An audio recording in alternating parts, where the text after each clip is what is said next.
اللہ تبارک و تعالی نے انبیاء کی یادگار کو اہمیت کتنا عطا فرمائی ہے، اس پر ہم حدیث پاک کوٹ کرتے ہیں۔ اللہ تبارک و تعالی نے ہمیں 5 نمازیں عطا فرمائی۔ آپ یہ سب جانتے ہیں، پہلے 50 تھیں، 50 میں سے پھر یہ 5 ہوئی تھی۔ پہلے 50 تھی نا، معراج کی رات عطا ہوئی، 50 میں سے حضرت موسیٰ علیہ السلام کے بار بار تکرار پر کہ یا رسول اللہ آپ کی امت اتنا بھی نہیں ادا کر پائے گی، آقا علیہ الصلوۃ والتسلیم بار بار اپنے رب کی بارگاہ میں حاضر ہوتے رہے اور کم کراتے رہے۔ کم ہوتے ہوتے رب تعالیٰ نے یہ 5 عطا فرمائی تھے۔ ان 5 اوقات کی اہمیت اس حوالے سے بھی معلوم ہوتی ہے کہ رب تعالیٰ نے ان 50 میں سے اور کوئی وقت نہیں اختیار فرمایا ہماری نماز کے لیے، ہمارے سجدے کے لیے، ان 5 اوقات کو اختیار فرمایا۔ فجر کی نماز، ظہر کی، عصر کی، مغرب کی، عشاء کی۔ اب اس کی وجہ تسمیہ دیکھیے کہ رب تعالیٰ نے یہ 5 نمازیں ہمیں کیوں عطا فرمائی۔ علامہ امام طحاوی علیہ رحمہ، جن کا وصال 321 ہجری میں ہے، 321 ہجری، انہوں نے کتاب لکھی معانی الاثار، شرح معانی الاثار، اس کے اندر وہ بیان فرماتے ہیں، وہ فرماتے ہیں کہ حضرت آدم علیہ السلام کی جب رب تعالیٰ نے توبہ قبول فرمائی، فجر کا وقت تھا، تو حضرت آدم علیہ السلام نے شکرانے کے طور پر 2 رکعت نماز نفل ادا کی، 2 رکعت نماز نفل پڑھے، تو رب تعالیٰ نے حضرت آدم علیہ السلام کے 2 رکعت نماز نفل ادا کرنے کو اتنا پسند فرمایا کہ امت مصطفیٰ کی نماز صبح بنا دی، فجر کی نماز بنا دی۔ ظہر کی نماز کا وقت آتا ہے، حضرت ابراہیم علیہ السلام کی اولاد نہیں تھی، اولاد نرینہ، دعائیں مانگتے تھے کہ باری تعالیٰ اولاد عطا فرما، اولاد عطا فرما۔ کہیں بڑھاپے میں جا کر 100 سال کی عمر کے قریب رب تعالیٰ نے ان کی دعا کو قبول فرمایا۔ جب دعا قبول فرمائی، حضرت اسحاق علیہ السلام کی خوشخبری عطا فرمائی۔ جب حضرت اسحاق علیہ السلام عطا ہوئے، ظہر کا وقت تھا، ان کی عطا میں حضرت اسحاق علیہ السلام کی پیدائش میں، تولد میں، حضرت ابراہیم علیہ السلام جو انبیاء کی جد ہیں، انہوں نے 4 رکعت نماز نفل ادا کیے، شکرانے کے، فرض نہیں تھے ان پر، شکر کے نفل ادا کیے۔ تو رب تعالیٰ نے اس وقت کو اتنا محبوب سمجھا، وہ جو 4 رکعت حضرت اسحاق علیہ السلام کے میلاد کے نفل تھے، یہ کوئی اور نفل نہیں تھے، اسحاق علیہ السلام کی پیدائش کے وقت شکر ادا کرنے کے نفل تھے۔ رب تعالیٰ نے اتنا پسند فرمایا، ان 4 رکعت نماز ادا کرنے کے اوقات کو، وقت کو، امت مصطفیٰ کے لیے نماز ظہر ادا فرما دیا، نماز ظہر بنا دی۔ پھر عصر کا وقت آتا ہے، حضرت سیدنا عزیر علیہ السلام بنی اسرائیل میں آئے، حضرت عزیر علیہ السلام اپنی سواری پہ سوار تھے، مفسرین نے بیان فرمایا کہ گدھا تھا، وہ گدھے کی سواری پر سوار ہے، ایک بستی سے گزرے جہاں پہ انسانوں کے ہڈیوں کے ڈھانچے پڑے تھے، وہ بستی تباہ و برباد ہو چکی تھی۔ آپ نے ہڈیوں کو دیکھا، ہڈیوں کو دیکھ کر آپ نے فرمایا یا الہی، حالانکہ نبی ہے، سب کچھ جانتے ہیں، لیکن پھر بھی سوال کر رہے ہیں لوگوں کو معلوم کرانے کے لیے کہ باری تعالیٰ تو ان ہڈیوں کو دوبارہ کیسے زندہ کرے گا۔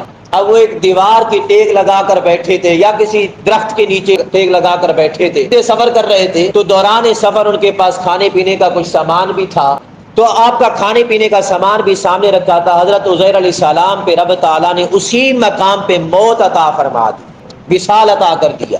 100 سال تک حضرت عزیر علیہ السلام وہیں پہ رہے۔ 100 سال بیت جانے کے بعد رب تعالیٰ نے دوبارہ زندگی عطا فرمائی۔ جب آپ کی آنکھ کھلی، رب تعالیٰ نے وہی بھیجی، فرمایا عزیر بتا یا کتنا وقت ٹھہرے ہیں آپ؟ کہنے لگے 1 دن یا دن کا کچھ حصہ، 1 دن یا دن کا کچھ حصہ۔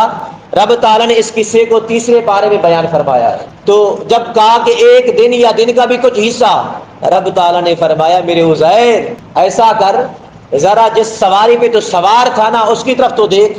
دیکھا تو وہ سواری ہی نہیں ہے، مولا میری سواری کہاں گئی؟ رب تعالیٰ نے فرمایا اب ذرا دیکھ کہ میں مردوں کو کیسے زندہ کرتا ہوں۔ دیکھ رہے ہیں، اپنی نگاہوں کے سامنے ہے، گدے کی ہڈیاں جمع ہو رہی ہے، کوئی ہڈی کہاں سے اٹھی، کوئی ہڈی کہاں سے نکلی، آ کر ایک ڈھانچہ بن رہا ہے ہڈیوں کا آنکھوں کے سامنے۔ جب ڈھانچہ بن گیا، ڈھانچے پر گوشت لگا، اس پر چمڑا لگا، اس پر بال اگے، مفسرین نے بیان کیا ہے گدے نے اپنے کان کھڑے کر کے آواز نکالی۔ جب آواز نکالی تو رب تعالیٰ نے فرمایا میرے عزیر جس طرح میں نے آپ کے سامنے تیرے سواری، تیرے گدے کو زندہ کیا ہے، ٹھیک اسی طرح کل قیامت کے دن ساری کائنات کو زندہ کر کے اٹھا دوں گا، ساری کائنات کو زندہ کروں گا اور اٹھاؤں گا۔ پھر فرمایا اپنے کھانے کی طرف دیکھ، کھانا دیکھا، سب کچھ دیکھا، موجود تھا۔ اب گدا تو مر چکا تھا اور مٹ چکا تھا، مگر کھانا نہیں خراب ہوا تھا۔ یہ بھی قرآن مجید کے الفاظ ہیں، کھانا نہیں خراب ہوا تھا کیونکہ وہ نبی نے کھانا تھا، تناول فرمانا تھا۔ اور حضرت عزیر علیہ السلام کا یہ بتا دینا کہ ایک دن یا دن کا کچھ حصہ رہا ہوں، حالانکہ 100 سال بیت چکے تھے۔ حضرت عزیر علیہ السلام جب دیکھا ہوگا اپنے کپڑوں کو، اپنے لباس کو، اپنے کھانے کو، وہ تو تازے کا تازہ تھا سب کچھ۔ اس سے معلوم ہوا کہ رب تعالیٰ ہر اس شے کو اسی طرح سلامت رکھتا ہے جو انبیاء کے ساتھ جڑ جاتی ہے، اور جو گدھے ہیں وہ فنا ہو جاتے۔ گدھوں پہ فنا آتی ہے، اللہ والوں پہ یا اللہ والوں کے ساتھ جو چیز جڑی ہوتی ہے، چاہے وہ کپڑا ہی کیوں نہ ہو، ان پہ فنا نہیں آتی، وہ باقی رہتے ہیں۔ خیر، جب حضرت عزیر علیہ السلام 100 سال کے بعد زندہ ہوئے اور رب تعالیٰ نے یہ سارا منظر دکھایا، تو شکر کے طور پر انہوں نے 4 رکعت نماز نفل کی نیت کی، 4 رکعت نماز نفل کی نیت کی، اور وہ عصر کا وقت تھا۔ انہوں نے عصر کے وقت 4 رکعت نماز نفل ادا کیے۔ جب حضرت محمد مصطفیٰ صلی اللہ تعالی علیہ وسلم کی امت کی نماز کی باری آئی ان کو عطا کرنے کی، تو رب تعالیٰ نے ان 50 وقتوں میں سے عصر کے وقت کو اختیار فرمایا۔ فرمایا عصر کے وقت وہ جو حضرت عزیر علیہ السلام نے شکر کے 4 رکعت نماز نفل ادا کیے تھے، وہ امت مصطفیٰ کے لیے فرض نماز بن جائے گی اور وہ نماز عصر کہلائے گی۔ یہ یاد ہے نا، تاکہ وہ یاد باقی رہے۔ پھر مغرب کا وقت آیا، حضرت سیدنا داؤد علیہ السلام نے انہوں نے اپنے رب تعالیٰ کو پکارا۔ مفسرین نے فرمایا 40 دن اور رات کا انہوں نے سجدہ کیا، 40 دن اور رات کا امام بغوی نے بیان کیا ہے، 40 دن اور رات کا ایک سجدہ رہا۔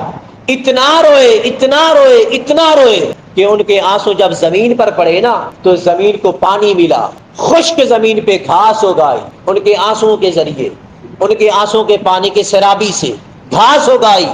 40 دن اور رات کے سجدے پہ کے بعد رب تعالیٰ نے فرمایا میرے داؤد میں تجھ پہ راضی ہوں۔ رب تعالیٰ کی طرف سے خوشخبری آئی، جب خوشخبری آئی تو نماز مغرب کا وقت تھا، مغرب کے وقت سورج غروب ہو چکا تھا۔ انہوں نے شکرانے کے لیے 4 رکعت نماز نفل شروع کی، 4 رکعت نماز نفل شروع کی۔ لیکن اللہ کے نبی ہے نا، جب تیسری رکعت پہ پہنچے تھک چکے تھے، 40 دن اور رات کا سجدہ تھا نا، تھک چکے تھے، وہیں پہ بیٹھ گئے، سلام پھیر دیا۔ رب تعالیٰ نے انہی 3 رکعت کو امت مصطفیٰ کے لیے نماز مغرب بنا دی، انہی 3 رکعت کو، اضافہ نہیں فرمایا، بالکل اضافہ نہیں فرمایا۔ اور باقی رہی عشاء کی نماز، تو عشاء کی نماز تاجدار کائنات نے ادا فرمائی ہے۔ آقا علیہ الصلوۃ والتسلیم شکرانے کے طور پر اللہ کی محبت میں، اللہ کے پیار میں، اللہ کے انس میں، اللہ کے عشق میں، اللہ کی مودت میں تاجدار کائنات اس وقت 4 رکعت نماز نفل ادا کرتے تھے۔ اب اگر رب تعالیٰ کی بارگاہ میں سوال عرض کیا جائے کہ باری تعالیٰ یہ 5 نمازیں ان اوقات کو آپ نے کیوں چنا، حالانکہ باقی بھی تو وقت تھے، 50 نمازیں تھی، کہ اور وقت چن لیتا، کسی اور وقت کو اختیار کیا جاتا۔ رب تعالیٰ بزبان حال جواب عطا فرماتا ہے اے میرے بندو، نمازیں تو ہو جاتی، سجدے بھی ہو جاتے، لیکن میرے انبیاء کی یاد کہاں رہتی؟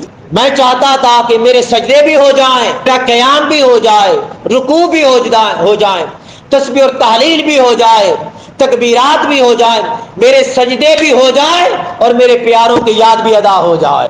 اس لیے میں نے ان اوقات کو چنا تاکہ یہ اوقات امت مصطفیٰ کے لیے فرائض نماز کا سبب بن جائیں۔ یہ سارے کے سارے انبیاء کے نفلی نماز کا وقت ہے۔ جب آپ ادا کرتے ہیں نا، ہر نماز کوئی نہ کوئی نماز کسی نہ کسی نبی کی یاد کی طرف بلاتی ہے۔ نماز فجر آدم علیہ السلام کی یاد کی طرف، نماز ظہر حضرت ابراہیم علیہ السلام کی یاد کی طرف، نماز عصر حضرت عزیر علیہ السلام کی یاد کی طرف، نماز مغرب حضرت داؤد علیہ السلام کی یاد کی طرف، اور نماز عشاء تاجدار کائنات کی یاد کی طرف بلاتی ہے۔ یعنی کوئی نہ کوئی نماز کسی نہ کسی نبی کی یادگار کا سبب ہے۔ گویا کہ ہماری 5 وقتہ نماز بھی کسی نہ کسی نبی کا میلاد ہے، کسی نہ کسی نبی کا میلاد ہے، کسی نہ کسی نبی کی یادگار ہے۔ تو دعا ہے کہ رب تعالیٰ ہمیں اپنے انبیاء کی یادگار اور خاص بالخصوص اپنے تاجدار کائنات نبی رحمت، نبی ملاحم، غریبوں کے غم گسار اور شافع محشر، کل قیامت کے دن جنہوں نے آب کوثر کے جام پلانے ہیں، رب تعالیٰ ان کی یاد منانے کے محافل ادا کرنے کی توفیق عطا فرمائے۔